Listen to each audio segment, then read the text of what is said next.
क्या बात आहे. तुझ्या अशाच आठवणींना जागे करणारा आपला पुढचा ऍक्ट आहे. प्राध्यापक वसंत कानेटकर लिखित रायगडाला जेव्हा जाग येते या सुप्रसिद्ध नाटकातील एक संवाद सादर करण्यासाठी आपल्या समोर येत आहे धर्मवीर छत्रपती संभाजी महाराजांच्या भूमिकेत सीज ऑपरेशन टीम मधून विवेक जोरी.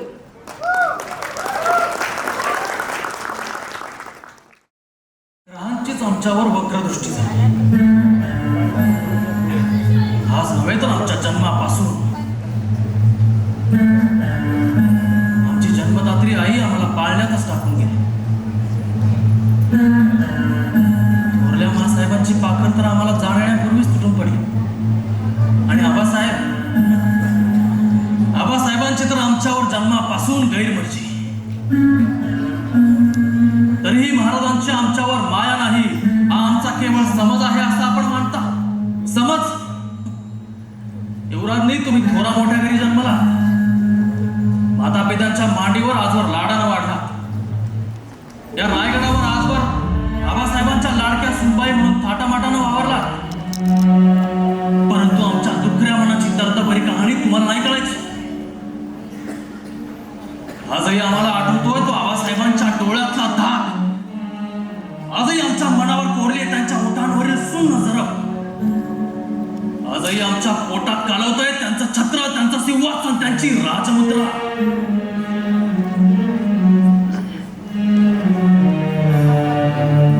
आग्र्यावरून सुटकेच्या प्रसंगाची याद आली की आजही रक्त जळू लागतं, मस्तक फिरू लागतं, पोटातली आदळी तटतटात तुटू लागतात.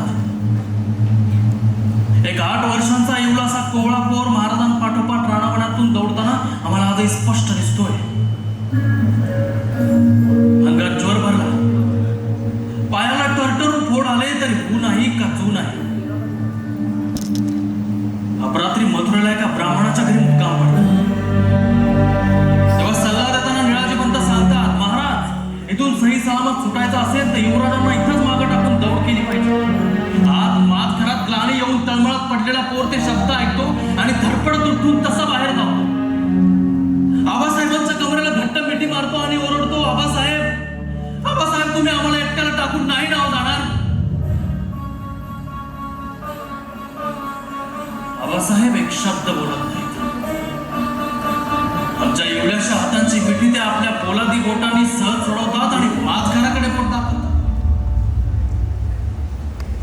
चिमुकल्या मनाला ब्रह्मांड आठवतं. शेकडो कोसांची पायपीट विनातक्रार करणाऱ्या त्या पोराचे पाय उसरीवरून आज घरात जायतो पांगळे होता.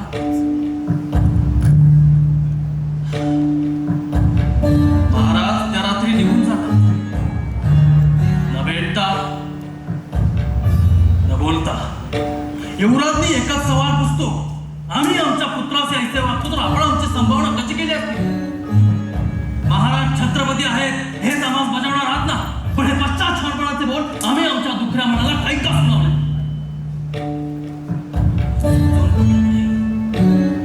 आत कुठेतरी खोलवर तडा गेलाय, तो काही आता साधला जातो.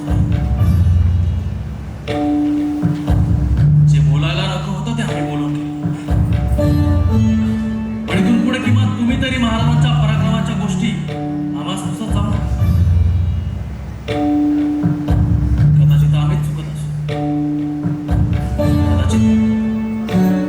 कदाचित कसूर कोणाचेच नसते. कदाचित आबासाहेबांच्या पोटी आमचा जन्म झाला, इथंच कसूर घडले असेल. युवराजनी आम्ही आमच्या जन्माचे मालिक असतो तर झोपडीतला जन्म सुद्धा आम्ही खुशीने पसंत केला असता. मग दुनियेच्या संगीत आम्ही देखील महाराजांचे भक्त झालो असतो आणि सर्वांच्या सोबत आम्ही देखील महाराजांच्या पराक्रमाची गाथाच गायली असती. मग आमच्या तोटक्या पराक्रमानं देखील आमच्या झोपडीतल्या माता पित्यांना आसमान ठेंगणं झालं असतं. घडोघडी महाराजांच्या पराक्रमाची थोरवी अशी येता जाता आम्हाला कोणी हिणवून सांगितली नसती. आमच्याच खुजेपणाचे चटके आमच्याच सगळे सोयऱ्यांनी तरी आम्हाला दिले नसते.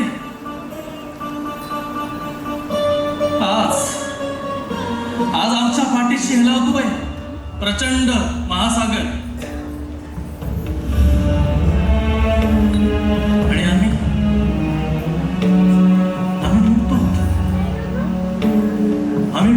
कोपऱ्यात तळाशी अवघ्या चुळूकभर पाण्यात. बस, म्हणून आम्ही केला तोच विचार योग्य आहे. रायगडाच्या या कारावासातून आता आम्हाला बाहेर